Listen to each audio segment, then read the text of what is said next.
আমি যখন ডাক দিয়েছি আপনারা নলেজ সিটিতে যেমন গিয়েছিলেন, আগামী দিনও কোনো জায়গায় ডাক দিলে আপনাদের পাবো, এটা আশা রাখি। এই আশা রাখতে পারি তো নাকি? আর আজকে রেজির যদি চাপ দেয় পালিয়ে যাবেন, আজকে রেজির যদি লোভ দেয় পালিয়ে যাবেন, আজকে রেজির যদি আপনাকে পদ দেয় সরে যাবেন, আজকে রেজির যদি আপনাকে অর্থ দেয় আপনি ভুলে যাবেন, তাই তো নাকি? ভুলে যাবেন তো নাকি? মনে রাখবেন যে তখতাতে আপনি বসছেন ওই তখতা আপনার কাজে লাগবে না। এজিদের পরিণত কি হয়েছিল জানেন? ইমামে হোসাইন পাক শহীদ হলেন, চলে গেলেন, যাবার সময় নেজার উপরে মাথা। কিছু কথা ভাবিয়ে দিয়ে যাচ্ছি, ভাব সময় নেই। আসরের পরে কি বলে, শীতের বেলায় ওয়াজ করতে গেলে সময় লাগে। আমি বলেছিলাম আমাকে 2টো থেকে দাও, কিন্তু ভাইজান আছে বলে, সাফরি ভাইজান ছিল বলে দাওয়াতের সময় বলেছিল যে আপনি 3টে উঠবেন। 3টে উঠলে সময় কই? বিশেষ করে ভাঙরে এলে 3 ঘন্টার কমের সময় দিলে ওয়াজ করে শান্তি নেই। ভাঙরের জমিনে বিশেষ করে 3 ঘন্টা সময় দিলে তাহলে গুছিয়ে বোঝানো যাবে। আর না হয় বলবে তুমি আর তোমার খোদা ফেরাউনের সঙ্গে লড়াই করো। হুজুর না, আমরা মরতে হয় আপনার সঙ্গে মরবো, বাঁচতে হয় আপনার সঙ্গে বাঁচবো। কেন কিয়ামতের দিনে আমরা নবী মুহাম্মদ রাসূলকে মুখ দেখাতে পারবো না আপনায় ছেড়ে দিলে। আপনি যখন ডাক দিয়েছেন আপনার সাথ দিয়েছি, এই সাথ নিঃশ্বাস যতদিন চলবে চলবে, যেদিন আল্লাহ ডেকে নেবে সেদিন চলে যাব। তার আগে পর্যন্ত আপনাকে আমরা ছাড়ছি না, আপনার সাথেই থাকবো। জোরে বলুন সুবহানাল্লাহ, আরো জোরে বলুন সুবহানাল্লাহ। মুসলমান এরকম হতে হবে। আজ হোসাইন পাক দুনিয়া থেকে চলে গেছে, তিনার সন্তান তিনার খানদান দুনিয়াতে আছে না নাই? যদি মনে হয় ফুরফুরার হযরতরা ইনারা কুরাইশ বংশে, সেই ইমামে হোসাইন ও কুরাইশ বংশের, মাওলা আলী ও কুরাইশ বংশের, সিদ্দিক আকবর ও কুরাইশ বংশের, এবং নবী বলেছেন কুরাইশের নেতৃত্ব মানো, তাই ঠিক শান্তি আমারও হবে না, আপনাদেরও হবে না, আর আজকের দিনের এজিদেরও ঠিক মন পুষাবে না। কথা বুঝছেন না, বোঝেন না? তো ওই জন্যে বাপ, কিন্তু কি করব, ছেলেরা সব ধরেছে।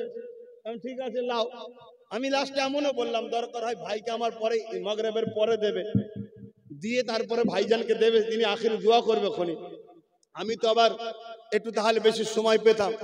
আমি যে কথা বলতে চাইছি ভাই আমার, তাই একটা কথা শুধু ভাবাচ্ছি, মনে রাখবেন সেদিনে ইমামে হোসাইন পাককে শহীদ করা হয়েছিল কি কারণে? ইমামে হোসাইন তৎকালীন সময় জালিম, সন্ত্রাস, অত্যাচারী নেতা এজিদের বিরুদ্ধে ইমামে হোসাইন পাক বলেছিল। তাই কেন এক জায়গায় রাত থাকবে, সেই জায়গায় আপনি দিন রাখবেন, এটা সম্ভব নয়। এক জায়গায় সত্য, সেইখানেই মিথ্যা রাখবেন। সত্য মিথ্যা এক কখনো হতে, জোরে বলুন, এক জায়গায় আপনি অন্ধকার রাখবেন, সেইখানেই আলো রাখবেন, হতে পারে না। তাই ইমামে হোসাইন তাই বলেছিল যে আমার নানার উম্মত দাবি করবে, আমার নানার কলেমা পড়বে, আমার নানার দিনকে মানবে বলবে, অথচ এজিদ তার আখলাকে, তার কাজে, তার চরিত্রে সে শয়তানের দলদাস করছে। এজিদ কি করেছিল? ক্ষমতার জোরে নারী দেহ শোষণ করত। এজিদ কি করেছিল? ক্ষমতার জোরে তার অধীনস্থ প্রজাদেরকে জুলুম করত। এজিদ কি করত? গরিবদের যে পাওনা ছিল ওই পাওনাগুলোকে এজিদ শোষণ করত। এজিদ কি করত? তার প্রজাদের ঘরে ভোকা রাখত। এজিদ সেই অর্থ নিয়ে আরামায়েশ ফুর্তি করে বেড়াতো। এজিদ কি করত? তার বিরুদ্ধে কেউ কথা বললেই তাকে শূন্য চিরোচ্ছেদ করে দিত, তাকে জিন্দানে ভরে দিত, তাকে জুলুম করত। এজিদ এইভাবে সমাজের বুকে আমার রাসূল যেগুলো বন্ধ করেছিল সেইগুলোকে জিন্দা করতে চেয়েছিল। তাই ইমামে হোসাইন পাক বললেন, আমি গর্দান দেওয়া পছন্দ করি, এজিদের সঙ্গে আপোষ করা পছন্দ করি না। আজ সেই হোসাইনের খানদানের সন্তান আমিও বলে যাচ্ছি, আমিও সেই কুরাইশ বংশের বাচ্চা। পৃথিবীতে যতই হুমকি আসুক, যতই টার্গেট করা হোক, যতই রুখার চেষ্টা করা হোক, আমরাও মিটে যাওয়া পছন্দ করি, দুনিয়াতে মরণকে পছন্দ করি, শহীদ হওয়াকে পছন্দ করি, কিন্তু একদিনের জন্য জাহান্নাম দেখতে চাই না, কবরে আযাব চাই না, সাপকে কবরে নিয়ে থাকতে চাই না, দুনিয়ায় কোনো জালিমের সাথ দিতে চাই না, মজলুমের সাথে মরতে রাজি, জালিমের সঙ্গে বসে খেতে আমরা রাজি নই। তাই আপনারাও যদি আমাদেরকে ভালোবাসেন তাহলে আমাদের মতো মজবুত হন ইনশাআল্লাহ। ইমামে হোসাইনের সঙ্গী যারা ছিল তারাও হোসাইনের সাথে জান্নাতি। কেন? হোসাইন ইনসাফের দিকে, ন্যায়ের দিকে, কল্যাণের দিকে, সত্যের দিকে। ইনশাআল্লাহ আপনারাও আমাদের সাথী, আল্লাহ দয়ায় জান্নাতে আমরা যাব। বলুন ইনশাআল্লাহ, জোরে বলুন ইনশাআল্লাহ। মাইকের আওয়াজে বুঝতে পাচ্ছেন? আল্লাহু আকবার। মাইকের আওয়াজ বুঝতে পাচ্ছেন? ভাই আমার, অত সহজ নয় আল্লাহ পাওয়া, জান্নাত পাওয়া। কারা কারা আল্লাহকে ভালোবাসেন একটু হাত তুলে দেখাবেন। বাপ রে বাপ, এত মহব্বত, একটু হাতটা তুলে রাখেন না।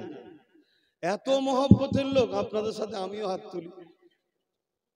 এত মহব্বত, আলহামদুলিল্লাহ। হাত নামান।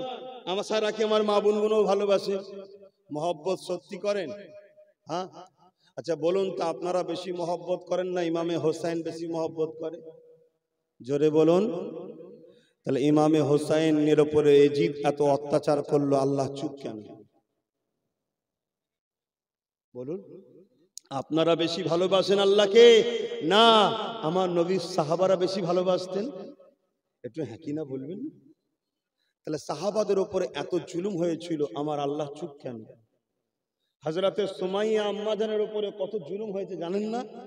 এজিদ, এই কি বলে আবু জেহেল, লাস্টে বল্লম মেরেছে, আম্মাজানের কলিজা বেরিয়ে পড়েছে, কলিজা থেকে আওয়াজ এসছে, আহা আহাদ আহাদ, আল্লাহ আমি তোমার দলে, আল্লাহ আমি তোমার দলে, আল্লাহ এক, আল্লাহ এক, আল্লাহ এক। জোরে বলুন সুবহানাল্লাহ। কেন ভাই, কেন কেন? যে আমাদের ঘরের ছেলেরা আজকে কোরআনের দিকে আছে, শরিয়াতের আলোচনার মাহফিলে আসছে বা তৈরি করছে, এটা অত্যন্ত খুশি ও আনন্দের বিষয়। তবে এটাও সত্য কথা, এই মাহফিলটা হওয়াতে আর এত হাজার হাজার কোরআনের প্রেমিক, রসুলের প্রেমিক, দিন ইসলামের আলোচনার প্রেমিক মাহফিলে যে বসেছে, এতে কিন্তু সবাই খুশি হলেও অতি সত্য কথা, আমাদের প্রকাশ্য দুশ্মন ইবলিশ শয়তান কিন্তু খুশি নয়। আর এই যে মাহফিলে আজকে আপনারা যারা জমে জমে এসে বসেছেন, এতটুকু জেনে রাখবেন, এই মাহফিলে বসলে আল্লাহ কিন্তু খুশি হয়। জোরে বলুন সুবহানাল্লাহ। তাই ইবলিশ খুশি হলো কি হলো না, ওতে আমাদের ভেবে লাভ নাই। আমরা আল্লাহ খুশি হয়েছে, এটাই আমাদের জন্য কামিয়াবি। তাই এইসব মাহফিলের সঙ্গে জুড়ে থাকবেন, আসবেন। আর একটা কথা বলি, অত্যন্ত দুঃখের সাথে বলতে হয়, সেটা হলো এটাই যে আমাদের ঘরে বহু সাইড দিয়ে আল্লাহ ও রসুল থেকে সরাবার প্ল্যান চলছে। তার মধ্যে একটা প্ল্যান হলো ধর্মের লেবাস লাগিয়ে, ধর্মগুরু সেজে, ধর্মের বক্তা সেজে, ধর্মের রহনুমা সেজে আমাদের ঘরে ওলি আউলিয়া ও রসুল থেকে সরাবার কিন্তু একটা পরিকল্পনা চলছে। এটাকে মাথায় রাখতে হবে। যেখানে রসুল ও ওলি আউলিয়া নাই, সেখানে কোনোদিন ইমানদাররা থাকতে পারে না। কেন? ওলি আউলিয়া আদব শিখায়, ওলি আউলিয়া রসুলের দরবারে যাওয়া শিখায়, ওলি আউলিয়ারা নবীর মোহাব্বত শিখায়, আর নবী মোহাম্মদ সাল্লাল্লাহু আলাইহি সাল্লাম আমাদের ঘরে আল্লাহর আদব, আল্লাহর মোহাব্বত, আল্লাহর তাজিম শিখায়। জোরে বলুন সুবহানাল্লাহ। তাই এই জায়গাটা মাথায় রাখবেন। আমার পূর্বে আলোচনা আরও ওলামা হজরতরা করেছেন, আমার ভাইও করেছেন। কে কি আলোচনা করেছেন আমি শুনিনি, আমি আসলাম, উজু করলাম, আপনাদের খেদমতে এসেছি। আমি যে কথাগুলো আজকে বলবো, এর জন্যে আমি নিজে দায়িত্ব নিয়ে বলবো। তবে এতটুকু বলতে পারি, কোরআন ও রসুলের জীবন আদর্শের মধ্যে থেকেই আলোচনা করব। কোরআন ও রসুলের জীবন আদর্শের বিরুদ্ধে গিয়ে কেউ কি মুসলমান থাকতে পারে? কেউ কি ইমানদার থাকতে পারে? কখনোই থাকতে পারে না। আর এই মাহফিলটা যখন করা হয়েছে ইসলাম ধর্মের মাহফিল, এখানে কোরআন ও রসুলের আদর্শ তো আলোচনা হবেই, এটা স্বাভাবিক। তাই আলোচনার দিকে যাচ্ছি। আপনারা আরেকবার মহব্বতের দরুদ আল্লাহুম্মা সাল্লি আলা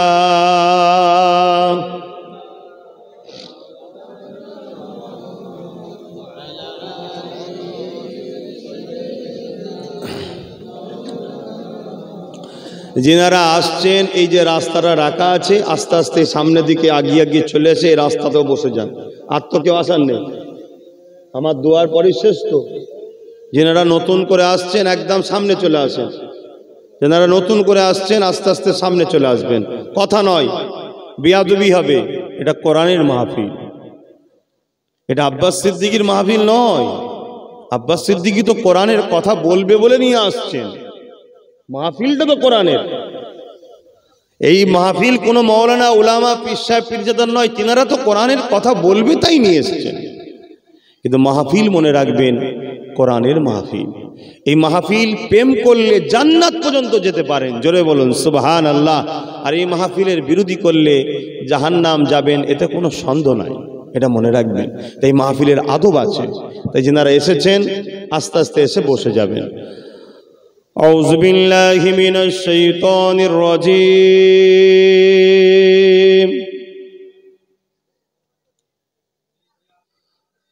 বিসমিল্লাহির রহমানির রহিম।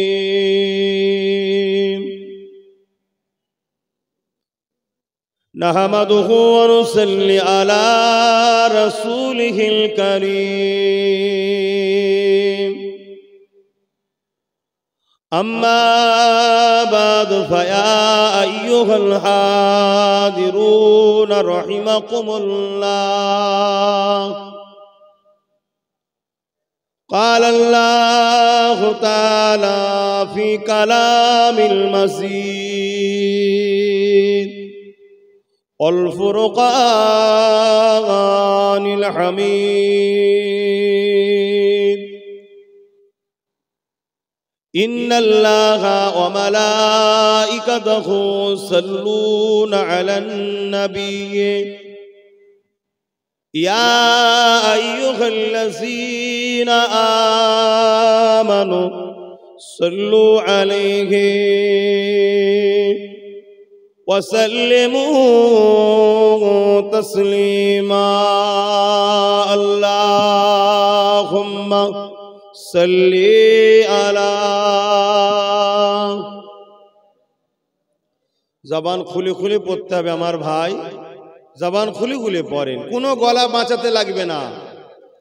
রাসূলের জন্য দরুদ পড়েন মহব্বতে, আল্লাহ সব সাহায্য করবে।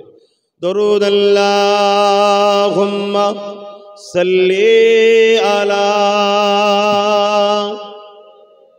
মাশাআল্লাহ, খুব সুন্দর পড়েন। ওয়ালা আলি সাইয়্যিদিনা।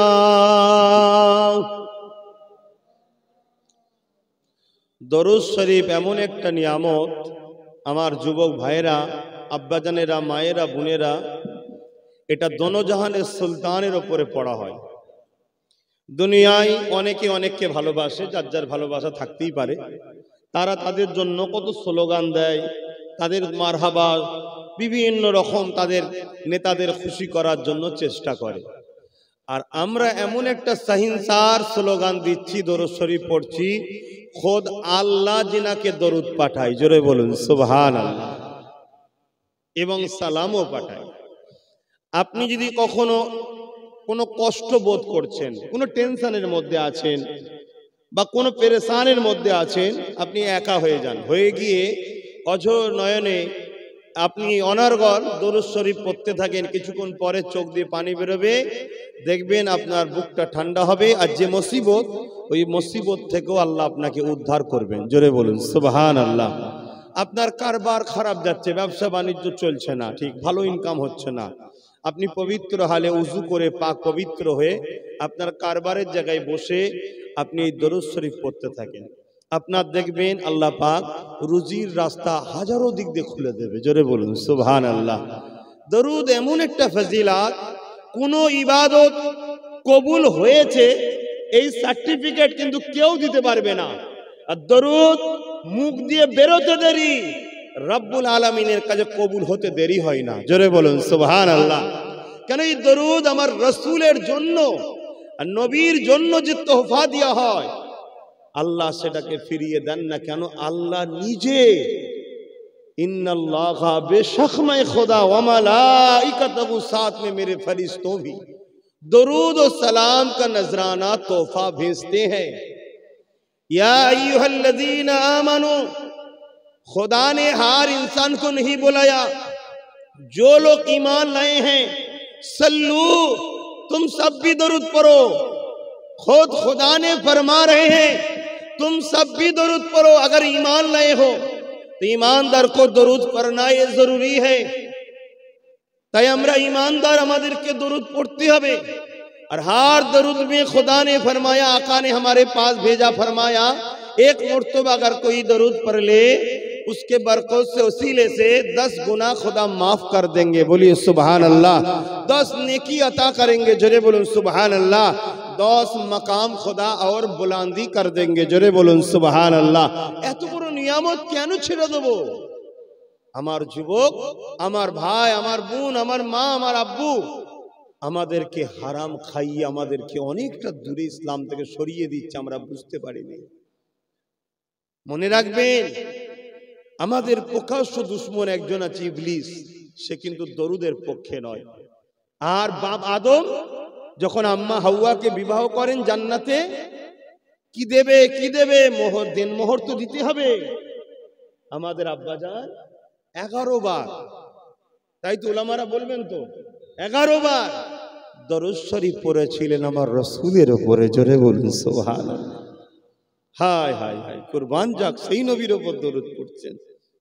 দুনিয়া বেশি দিন নয়, সকাল রাত দেখতে নাও পারেন, রাত সকালে সূর্য উঠবে আপনি নাও উঠতে পারেন, এর নাম দুনিয়া।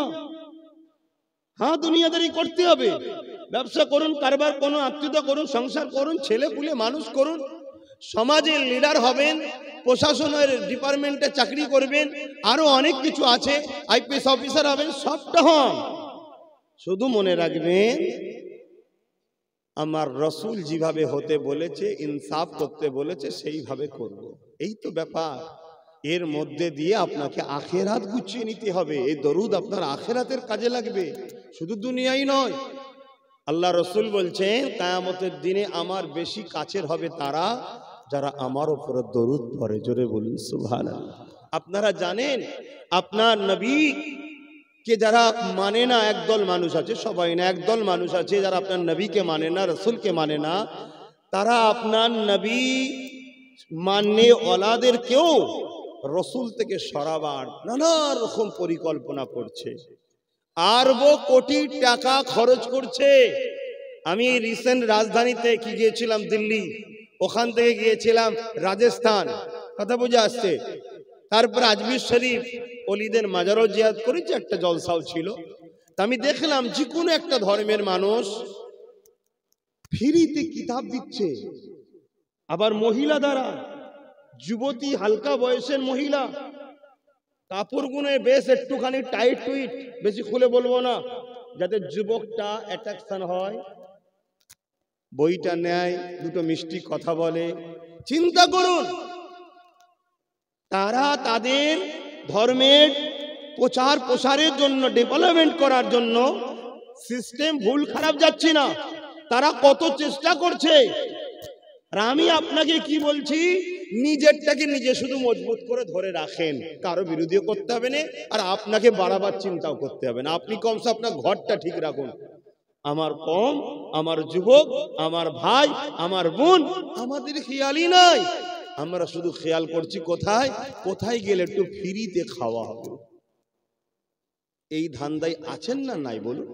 আপনি নেই আলহামদুলিল্লাহ, তাহলে কিন্তু সমাজের একটা বড় অংশ মুসলমান এখনো ফ্রির ধান্দায় ঘুরছে না, ঘরে নেই। মনে রাখবেন, ইঁদুর দেখেছেন? ইঁদুর, আপনারা ইঁদুর ধরেন কখনো? ওই যে এটা কি যেন জাঁতা না কি দেয়, জাঁতা কল, ইঁদুর ধরা কল দেখেছেন? ইঁদুর কেন ধরা পড়ে বলেন তো? ইঁদুর খাবার দেখলে লোভ সামলাতে পারে না, ছুটে গিয়েই ঢুকে পড়ে, ঢুকলেই অমনি কলটা পড়ে যায়। যদি ইঁদুর ভাবতো যে এত সুন্দর খাবার ওপেন রাখা আছে কেন, নিশ্চয়ই রহস্য কিছু আছে, তাহলে কিন্তু ইঁদুর ধরা পড়তো না। মাফ করবেন, আমি আপনাদের ছোট করছি না, কিন্তু এই খসলত আমাদের মধ্যে চলে আসছে। আমরা ফ্রি পেলে ছুটছি, একবারও ভাবছি না ফ্রি দিচ্ছে কেন, আমাদের কিছু জাঁতা কল দিচ্ছে না তো যে খাবার পরে ধরা পড়বো। এইটা একটু ভাবুন। আর এই খেয়ে যদি বলেন আব্বাস সিদ্দিকী আপনার কি ক্ষতি, ফ্রি খাচ্ছে তো, আমার বিশাল ক্ষতি হচ্ছে ভাই। যদি বলেন কেন, যাদের ঘরে নিয়ে জান্নাতে যাবার শখ দেখছি তারা ফ্রি খেয়ে দিলটা মরে যাচ্ছে, দরুদি পড়তে চাইছে না, আমার ক্ষতি হচ্ছে না? আমার বাপ, আমার মা, আমার বোন, আমার ভাই সব মুজাদ্দেদ জামান দাদা হুজুরের সিলসিলার মুরিদ, ঠিক না বেঠিক? যদিও দাদা হুজুরের নাও হয়, আমার নবী বলেছেন আমাকে যারা মানে, কালেমা পড়া মুসলমান নরনারী, তারা আমি নবী আমার রুহানি ছেলে। জোরে বলুন সুবহানাল্লাহ। তাহলে আমার নবীর সন্তানেরা, রুহানি বাচ্চারা, তারা আজকে এই ফিরির কলে পড়ে তারা ধ্বংস হয়ে যাচ্ছে। আমি সেই নবীর পক্ষে, নবীকে ভালোবাসি, আর নবীর ভালোবাসার মানুষগুলোকে ভালোবাসবো না হয় কি করে? তাই আমি বুঝাচ্ছি। কিন্তু আমি বলেছি ইনি ফিরি দিচ্ছে, ইনি ফিরি দিচ্ছে, কারো কথা বলেছি, কিন্তু 100% যারা ইসলামের দুশ্মন তারা আমাদের ঘরে ফিরি দিয়ে ধ্বংস করতে চাইছে। কথা বুঝে আসছে? কেন ইসলামে ভিক্ষা অপছন্দের জিনিস, মেহনত করো, অধিকার নাও, পরিশ্রম নাও, এটা ইসলামে জায়েজ। ইসলামে কি জায়েজ? অধিকার, মেহনত, পরিশ্রম, তোমার যেটা পাওনা ওটা যদি তুমি নাও, নিতে গিয়ে যদি কেড়েও নিতে হয়, ইসলাম বলছে মহান কাজ করেছিস। কিন্তু কেউ যদি ভিক্ষা দেয়, ওটা নিয়াকে ইসলাম বলুন বলুন অপছন্দ করে, ঘৃণা করে, আল্লাহ পাক অপছন্দ করে। তাহলে আমার ভাই, আমার বাপ মা আল্লাহকে অপছন্দ করা কাজ করলে ইসলাম থেকে দূরে সরে যাব না, যাব না? তাই সরে যাচ্ছি আমরা। তাই আমাদের বোঝাবার উদ্দেশ্য এটাই যে ফিরে আসুন, ফিরে আসুন, মহব্বতে দরুদ পড়ুন। আল্লাহুম্মা সাল্লি আলা মাওলানা মুহাম্মাদ ওয়া আলা আলিহি।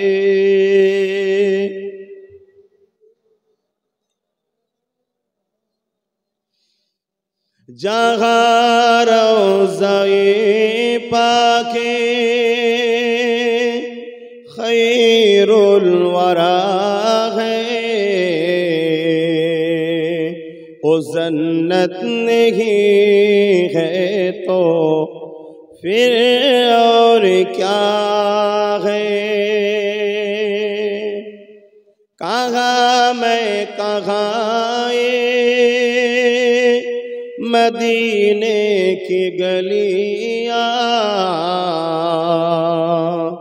एक किस्मत नहीं है तो फिर और क्या है। अल्लाहुम्मा सल्ली अला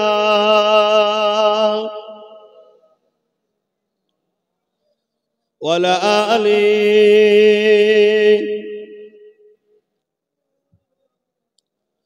कलमे ला इलाहा इल्लल्लाह, ला इलाहा इल्लल्लाह,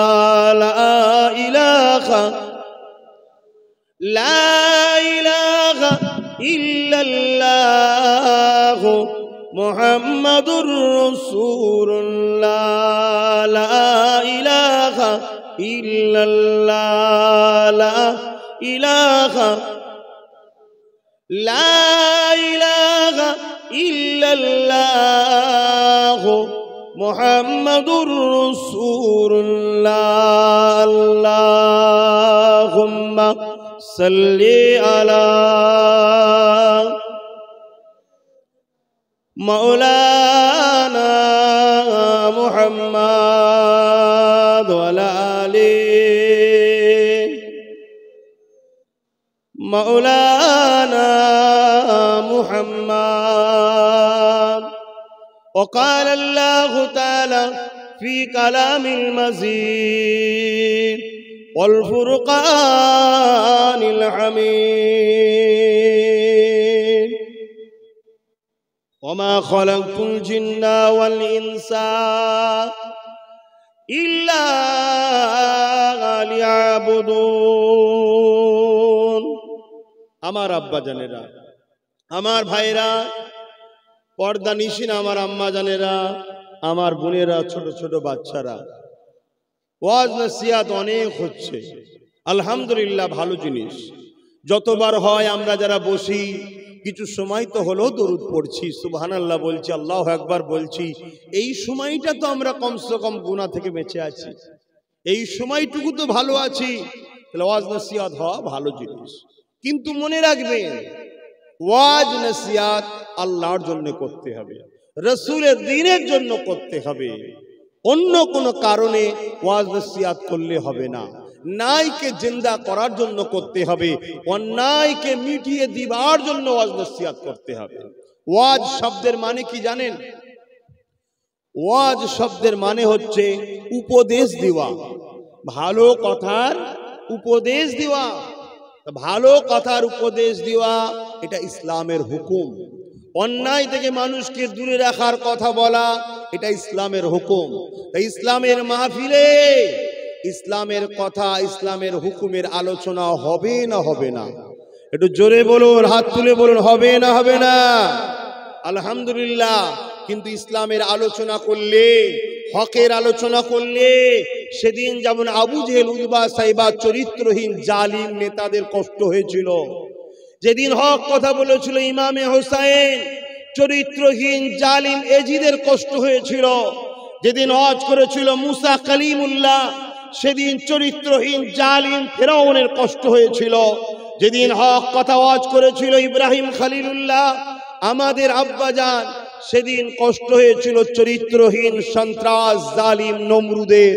যেদিন সুলতানে হিন্দ গরিবে নওয়াজ খাজা মুঈনুদ্দিন আজমিরি সঞ্জালি এই হিন্দুস্তানের জমিনে আমার রাসূল পাক সাল্লাল্লাহু আলাইহি ওয়াসাল্লামের ইশারাতে গেলেন, যাও মুঈনুদ্দিন, হিন্দুস্তানে যাও, আমি রাসূল তোমাকে হিন্দুস্তান দান করে দিলাম। জোরে বলুন সুবহানাল্লাহ। আতায়ে রাসূল বলা হয় এজন্যে। তিনি যখন ওয়াজ করতে শুরু করলেন হিন্দুস্তানে, তৎকালীন সময় জালিম চরিত্রহীন সন্ত্রাস পৃথ্বীরাজ চৌহানের কিন্তু কষ্ট হয়েছিল, কষ্ট হয়েছিল। যখন ওয়াজ করেছিল মুজাদ্দিদ আল-পেসানি রাহমাহুল্লাহ, নাম শোনেননি? তখন হতভাগা জালিম বাদশা নেতা আকবরের কষ্ট হয়েছিল। আকবরকে চেনেন? হতভাগা আকবরকে, দ্বীনে ইলাহি যে বার করেছিল, কষ্ট হয়েছিল। এইভাবে আজও যারা ওয়াজ করে, আওয়াজ আলাদা জিনিস আর ওয়াজ আলাদা জিনিস। আওয়াজ আল্লাহ রসুল ছাড়া অন্য কারো দালালি করার নাম আওয়াজ। ওয়াজ আল্লাহ ও রসুলের পক্ষে কথা বলার নাম ওয়াজ। জোরে বলুন সুবহানাল্লাহ। একটু জোরে বলবেন না? আমার আলোচনায় আপনাদের কি বেজার হচ্ছেন? অতি সত্য কথা, বেজার হলো আমি যখন ওয়াজ করব আপনার কিছু করার নেই, বেজার হলেও বলতে হবে, না হয় আমিও তো দালালি হয়ে যাব। কথা শুনছেন না শোনেন না? দুনিয়ায় কে আমায় দালাল বলেছে ওটা বড় কথা নয়। কিয়ামতের দিন আল্লাহ যদি বলে, আব্বাস তুমি দালাল ছিলে, তুমি আমার জন্য কথা বলুনি, তুমি আমার রাসূলের জন্য কথা বলুনি, তুমি যদি আমার জন্য কথা বলতে তাহলে তুমি গরিবের পক্ষে বলতে, তুমি যদি আমার জন্য কথা বলতে অসহায়ের পক্ষে বলতে, তুমি যদি আমার জন্য কথা বলতে তাহলে অন্যায়ের বিরুদ্ধে বলতে, তুমি যদি আমার জন্য কথা বলতে ন্যায়ের পক্ষে বলতে, তুমি বলুনি। তুমি জবাব দাও। আজকে ধরা পড়ে যেতে হবে বাপ, তোমাদেরকে খুশি করতে গিয়ে আমি বাপ ধরা পড়ে যাব, এটা কি তোমরাও চাইছো? তাই কারো রক্ত চক্ষু দেখে লাভ নেই, কারো হুমকি দেখে লাভ নেই, কারো ক্ষতি করে দেবো, মেরে দেবো, আশা বন্ধ করে দেবো। আরে এ চক্রান্ত তো ফেরাউন করেছিল, মিটে গেছে, মুসা কালিমুল্লাহ আজও জিন্দা আছে। জোরে বলুন সুবহানাল্লাহ। এই চক্রান্ত তো নমরুদ করেছিল, মিটে গেছে। ইব্রাহিম খলিলের জন্য ফুলের বাগান, আগুন ফুলের বাগান হয়ে গিয়েছিল। জোরে বলুন সুবহানাল্লাহ। এই চক্রান্ত ইজিদ করেছিল। আরে এজিদের দিকে 3000 মুফতি ছিল, এজিদের দিকে 7000 হাফিজে কোরআন ছিল। এটা বলে আমি মুফতিদেরকে খারাপ বলছি না, এটা বলে হাফেজদের খারাপ বলছি না, নাউজুবিল্লাহ। একটা হাফেজে হাক্কানি যারা নবীর পক্ষে, আল্লাহর পক্ষে, তার সাথে 70 জন এমন লোক জান্নাতে যাবে যারা জাহান্নামী ঘোষণা হয়ে গেছে। হাফেজে হাক্কানিকে ভালোবাসার জন্য হাফেজে হাক্কানির সাথে জান্নাতে যাবে। জোরে বলুন সুবহানাল্লাহ। একটা আলেম মুফতি, তাকে তো আমি খারাপ বলতে পারি না। একটা হাক্কানি মুফতি কোরআনের পক্ষে কথা বলে, রাসূলের পক্ষে কথা বলে, আল্লাহর সৃষ্টির পক্ষে কথা বলে, আল্লাহর সৃষ্টিকে ভালোবাসার কথা বলে, মা বাপের পক্ষে কথা বলে, ইনসাফের পক্ষে কথা বলে, ইনসানিয়াতের পক্ষে কথা বলে। এরকম একটা মুফতি আলেমে হাক্কানি, ইনার পিছনে তো 70,000 এমন লোক জান্নাতে যাবে যে নাকি জাহান্নামে যাওয়ার ঘোষণা হয়েছে, এমন লোকও জান্নাতে যাবে। জোরে বলুন সুবহানাল্লাহ। তাহলে ওই কথাটা বলে আমি কখনো আলেম আর মুফতিদেরকে খারাপ বলছি না, কিন্তু আমি ভাবিয়ে তুলছি আপনাদের ঘরে। আজান হচ্ছে আপনাদের মহল্লায় তো? হ্যাঁ, আজানটা হয়ে যাক। তাহলে হবার কথা 4:30 পর্যন্ত, তাই তো? তারপরে নামাজ পড়বো ইনশাল্লাহ, ওয়াক্ত আছে। লা ইলাহা ইল্লাল্লাহ মুহাম্মাদুর রাসূলুল্লাহ। ভাইরা আমার, সময়ের দিয়ে খেয়াল করে মুক্তাদায়ে হাল মসলা বুঝতে হয়। ফতোয়া বেশি দিয়ে ফেলবেন না। বাপ আমার, ভাই আমার, আম্মা আমার, বোন আমার, বুঝার চেষ্টা করেন। নিঃশ্বাস ফুরাতে কারো সময় লাগে না। এই সুস্থ মানুষটা ঘুরছিল, হঠাৎ করে মসজিদে ঘোষণা চলে গেছে। এই মসজিদে নামাজ পড়াচ্ছিল, হঠাৎ করে ঘোষণা চলে গেছে। এই কাব্বাসের দিকে ওয়াজ করলো, হঠাৎ করে ঘোষণাই হবে চলে গেছে। কেন, কে যাবে তার কোনো ডেট নাই, কিন্তু যাবে 100%। আমি বুঝাতে চাইছি, তাহলে আলেম দুই ধরনের, মুফতি দুই ধরনের, ঠিক তেমনি মুসলমান দুই ধরনের। সব মুসলমান জান্নাতে যাবে না। নামের আগে মোহাম্মদ থাকলেই জান্নাত পাওয়া যাবে, সব মুসলমান হবে না। পিছনে মোল্লা থাকলে সব মোল্লাই যে জান্নাত যাবে, হবে না, হবে না, হবে না।